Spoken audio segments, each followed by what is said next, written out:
Hello friends, welcome back to the channel look my unique blog. সকলকে স্বাগত জানাই আমার চ্যানেলে। তো আমার চশমা দেখে তোমরা নিশ্চয়ই বুঝতে পারছো, আর আগের ব্লগে আমি তোমাদেরকে বলেও ছিলাম যে আমার দিশায় চশমাটা আমি বানাতে দিয়ে এসেছি আর কদিন পর দেবে। তো আমরা দিশায় গেছিলাম হচ্ছে এই স্যাটারডেতে, আর আমার ডেট ছিল কালকে বৃহস্পতিবার ছিল, তার আগের বুধবার। তো আমরা বুধবার গেছিলাম চশমা আনতে ওয়েডনেসডেতে। তো এই যে দেখো, তখন তো দেখেছিলাম যে এই ফ্রেমটা আমি চুজ করেছিলাম, আর এই ফ্রেমেই এই যে গ্লাস লাগিয়ে দিয়েছে। আমার এই গ্লাস দুটো হচ্ছে ইউভি রে protect, Sunlight protect and computer light, তারপর মোবাইলের লাইট বলে এগুলো প্রোটেক্টেড গ্লাস। এটার দাম কত পড়েছে আমি ঠিক বলতে পারবো না, কারণ মা এটা পেমেন্ট করেছে, আমি জানি না, মা আমাকে বলেনি। তবে হ্যাঁ, আমার চোখের পাওয়ার অনেকটাই বেড়েছে। আসলে 2-3 বছর আগেও বেড়েছিল, কিন্তু তখন আমার অতটা অসুবিধা হচ্ছিল না বলে আমি আগে পুরনো চশমাটা দিয়ে চালাচ্ছিলাম। দাঁড়া, পুরনো চশমাটা তোমাদের দেখাচ্ছি। হ্যাঁ, তো তোমরা আমাকে বেশিরভাগ প্রথম থেকে ব্লগে এই চশমাটাই পরতে দেখেছো।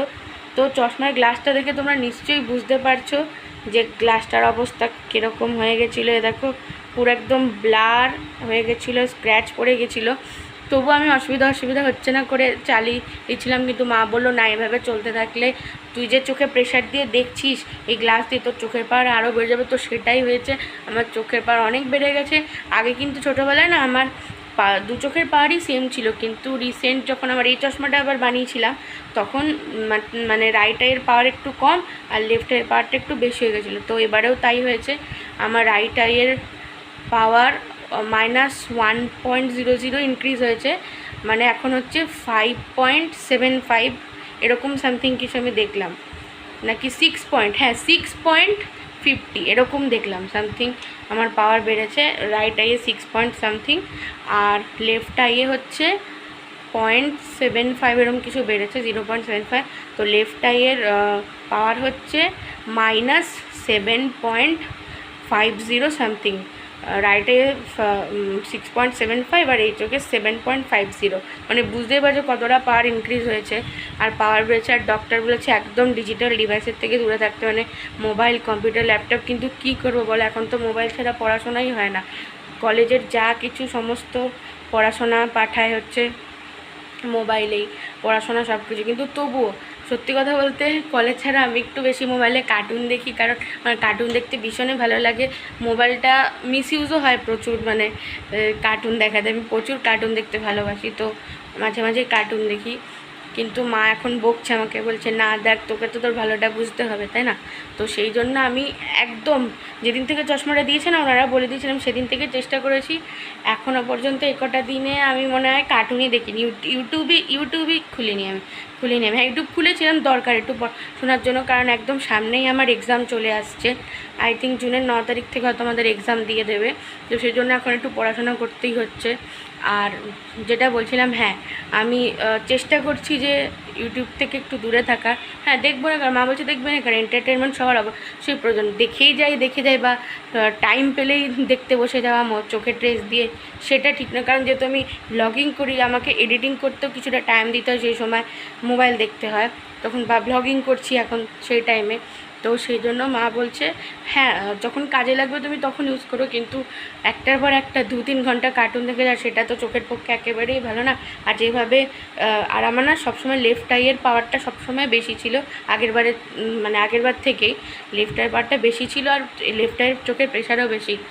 সেই জন্য মা খুবই চিন্তায় পড়ে গেছে। জন্য বারবার মা আমাকে বুঝিয়েছে যে হ্যাঁ, এন্টারটেনমেন্ট কেন করবে, দেখবে, কিন্তু তুমি হয়তো 1 ঘন্টা দেখলে, সকালে 1 ঘন্টা দেখলে, কি সকালে 1 ঘন্টা, রাতে পড়ার পরে 8 ঘন্টা। তো সেই জন্যই আমি চেষ্টা করব মার কথাটা রাখার। আমি মোবাইল দেখা অনেকটাই কমিয়ে দেবো। এডিটিংটা যেমন করতেই হবে, তারপরে ভ্লগিং, তারপরে যে মোবাইলে যে পড়াশোনাগুলো পাঠায় সেগুলো যেমন এখন বেশি দেখার দরকার পড়ছে, কারণ সামনে একদম এক্সাম এসে গেছে আমার। তো হ্যাঁ, আমার এই নিউ গ্লাস আর নিউ ফ্রেমে কেমন লাগছে আমাকে সবাই কমেন্টে অবশ্যই জানিও। আর আমার পুরোনোটা তো তোমরা সবাই দেখেইছো, এই যে এরকম এই ফ্রেমটাও বেশ ভালো ছিল। তবে প্রতিবার মানে এক টাইপেরই, মানে একই শেপের ফ্রেম নিই, সেজন্য এবার একটু জাস্ট রাউন্ড শেপের একটু বড় টাইপের ফ্রেম নিয়েছি, কারণ মা বললো এটা ছাড়া না, আমার যদি নর্মাল গ্লাস নিতাম এটা কাচটা অনেক মোটা হতো, কিন্তু এটা যেহেতু প্রোটেকশান লেন্স রয়েছে না, পাতলা লেন্স করে দিয়েছি, সেই জন্য এটা মনে হচ্ছে যে পাতলাই, কিন্তু আসলে কিন্তু অনেক পাওয়া। আর হ্যাঁ, আমার ফ্রেমটা যেহেতু মানে হার্ডি, সেজন্য এই গ্লাসটাকে ধরে রাখতে পারবে, ওই জন্য মা বলে এবার হার্ডি আর একটু অন্যরকম ফ্রেম নেই। তো কেমন হয়েছে আর পরে আমাকে কেমন লাগছে সবাই কমেন্টে অবশ্যই জানাবে। আর হ্যাঁ, আরেকটা কথা তোমাদেরকে আমি ব্লগে একটা বলেছিলাম যে সিংহ জুয়েলার্সে আমরা গেছিলাম, তো ওখানে একটা জিনিস বানাতে দিয়ে এসেছিলাম বলেছিলাম, তো সেটা চলে এসছে, অনেক দিন আগেই চলে এসছে। ওটা আমরা বানাতে দিয়েছিলাম কত তারিখে আমার ঠিক মনে নেই, দাঁড়া তোমাদের দেখে বলছি। আমরা বানাতে দিয়ে এসেছিলাম ওটা মে মাসের 16 তারিখে, আর ওটা ডেলিভারি দিয়েছে হচ্ছে ডেলিভারি দিয়েছে বলতে কি ওনারা, আমরা বানাতে দিয়েছিলাম শুক্রবারের, ডেট দিয়েছিল মে মাসের 31 তারিখ, কিন্তু শুক্রবার বাদ দিয়ে রবিবার দিনকে, শুক্র শনি বাদ দিয়ে রবিবারকেই ফোন করেছিল যে ওটা বানানো হয়ে গেছে নিয়ে যেতে, কিন্তু কিছু সমস্যার জন্য যাওয়া হয়নি। তো আমরা গেছিলাম মঙ্গলবার 20 তারিখ, যেদিনকে জ্যৈষ্ঠ মাসের প্রথম মঙ্গলবার ছিল। ওই ব্লগও চ্যানেলে অলরেডি চলে এসছে, তোমরা না দেখে থাকলে আমি লিঙ্ক দিয়ে দেবো, অবশ্যই দেখে নিও। তো কী বানাতে দিয়েছিলাম তোমরা সেটা নিশ্চয়ই ভাবছো, দাঁড়াও দেখাচ্ছি। তো এই যে দেখতে পাচ্ছ আমার হাতে, এই যে সিলভারের এটা, এখানে রুদ্রাক্ষর একটা মাদুরি রয়েছে, এই যে দেখতে পাচ্ছ। তো আমি মাকে অনেক দিন থেকে বলেছিলাম যে আমাকে এরকম একটা হাতে বানিয়ে দিতে, কারণ সবসময় আমি লাল কাঠ দিয়ে পরতাম আর কাঠটা ছিঁড়ে যেত। তো সেই জন্য মাকে বলেছিলাম যে এরকম রূপোর বাজু টাইপের করে এগুলো সেটিং করে বানিয়ে দিতে। তো এই যে দেখতে পাচ্ছ মা আমাকে বানিয়ে দিয়েছে। আর এটার ঝুলটা জাস্ট দেখো তোমরা কত লম্বা, যখন এটা পরে হাত আমি নিচে না পুরো এটা ঝোলে, আর দেখতে খুব সুন্দর লাগে। দেখো কি সুন্দর বাজু টাইপস, এটা কিন্তু অনেক ভারী আর মোটা বানিয়েছে, কারণ রুদ্রাক্ষটা যেহেতু বড় আর ভারী, তো ওটাকে ধরে রাখার জন্য এই চেনগুলোকেও ভারী করতে হয়েছে। তো সেই জন্য এটা অনেকটাই ভারী আর মোটা। এই দেখো কি সুন্দর করে ওনারা বানিয়ে দিয়েছে। তো আমি এটা রেগুলার হাতে পরে থাকি। এটার উপর বাজুই বলতে পারো, এক ধরনের বাজুই।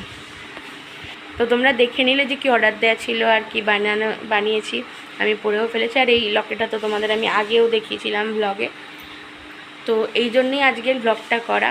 তো আজকের ব্লগটা কেমন লাগলো কমেন্টটা অবশ্যই নামে, ভালো লাগলে আমার চ্যানেলকে লাইক শেয়ার সাবস্ক্রাইব করবে, অনেক সাপোর্ট করবে। দেখার জন্য কোনো ব্লগে, টাটা।